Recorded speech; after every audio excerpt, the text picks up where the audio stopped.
안녕하세요. 뉴스반장입니다.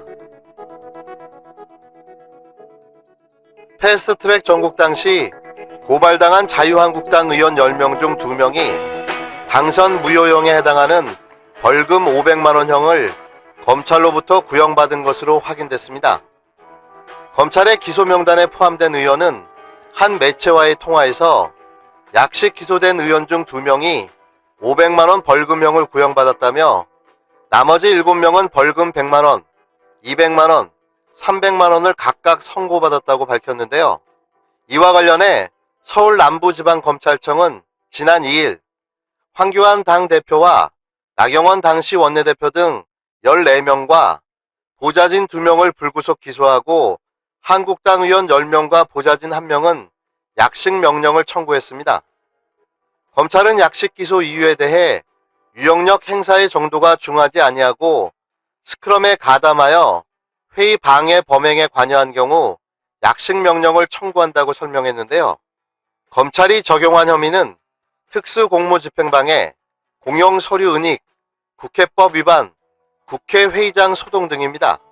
이 중에서 판결에 따라 의원들의 거취를 좌우할 가장 중대한 혐의는 국회법 위반인데요.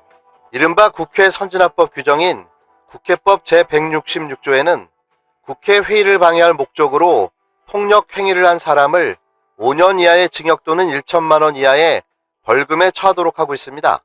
또 이를 위반해 500만 원 이상의 벌금형이 확정되면 의원직을 상실하게 되는데요. 약식 기소는 검찰이 공판 대신 서면 심리만으로 벌금이나 과태료를 부과해달라고 법원에 청구하는 절차입니다. 판사는 검찰 청구대로 약식 명령을 내리거나 당사자를 직권으로 정식 재판에 회부할 수도 있는데요. 대상 의원들 또한 약식 명령 고지를 받은 뒤 7일 이내에 정식 재판을 청구해 무죄를 주장할 수 있습니다. 이에 따라 법원이 두 의원에 대한 검찰의 벌금 500만 원 구형을 그대로 인정해 약식 명령을 내릴 것인지 주목되는데요. 담당 판사는 검찰의 청구대로 형량을 인정하거나 이보다 높거나 낮게 형량을 내릴 수도 있습니다. 그렇다면 그 2명의 의원은 누구일까요? 그 당사자는 바로 장제원, 홍철호 자유한국당 의원입니다. 법원이 4월 총선 이전 검찰의 구형에 따라 약식 명령을 내릴 경우 의원직 상실은 물론 21대 총선 출마도 불투명해질 전망인데요. 이에 장제원 의원은 이 같은 보도에 대해 유감을 나타냈습니다. 지난 5일 장 의원은 페이스북을 통해 본인도 모르게 구형 액수를 어떻게 알았는지 궁금하다. 검찰이 당사자도 모르게 구형을 하기도 하나보다라며 저는 검찰, 법원, 그 어디에서도 현재 이 시간까지 구형 액수에 대해 구두 혹은 그 어떤 문서, 문자로도 통보받은 적이 없다는 점을 분명히 밝힌다고 전했습니다.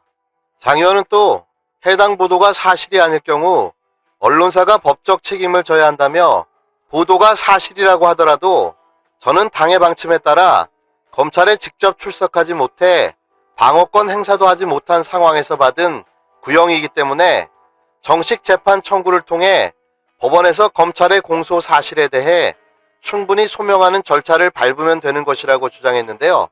이어 그는 약식 명령을 받았으나 오히려 구형량이 적다는 반증이지 않는가라고 반문하며 마치 제가 엄청난 구형을 받아 의원직이라도 상실한 것처럼 악의적으로 보도하는 행태에 대해 깊은 유감을 표한다며 저는 늘 고난을 극복하며 정치를 해왔다.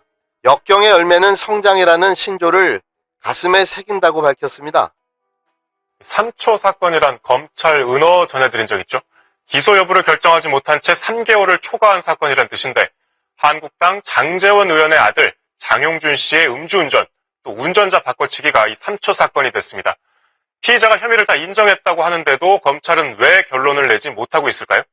엎친 데 덮친 격으로 아들 음주운전 사건이 검찰의 3개월 미제 사건으로 구설수에 오르내리던 장 의원은 이번엔 패스트트랙 국회 선진화법 위반 혐의로 500만 원 벌금형을 구형받고 의원직 상실과 21대 총선 출마가 불투명해졌는데요. 옛말에 뿌린 대로 거둔다는 말이 있죠. 아들 교육 잘 시키시고 당분간 자중하면서 족벌 사학 경영에 힘써주길 바랍니다. 장제원 의원을 당분간 못 보게 된다는 건 2020년 또 하나의 낭보로 기억될 듯합니다. 서울중앙지방검찰청 국정감사에서는 장제원 의원과 윤석열 지검장 사이에 언성이 높아지기도 했습니다. 사법농단 의혹 수사 때문이 아니라 윤 지검장의 장모 관련 의혹 때문이었는데요. 직접 들어보시겠습니다. 그 장모 최모 씨 사건, 300억 장고 증명 위조, 30억 당자 수표 부도 사건, 이거 아십니까? 윤석열 지검장의 장모가 김모 신한저축은행 직원과 공모를 해서 이 잔고증명서를 위조를 했다는 것이 밝혀졌습니다. 그러면 제가 볼 때는 당연히 이건 수사를 해야 된다고 생각합니다. 본인의 도덕성 문제에 대해서 문제가 발생됐으니 이 문제는 모르셨다면 그게 어떻게 제 도덕성의 문제입니까? 의원님? 예? 당연히 알아야 돼요. 아니 제가 관련이 되어 있다는 뭐 증거가 있습니까? 아니 그럼 피해자가 고소를 하면 될 거 아니겠습니까? 어? 아니 아무리 국감장이지만 이건 너무하신 거 아닙니까? 검사가 수사권 가지고 보복하면 그게 깡패지, 그게 검사입니까?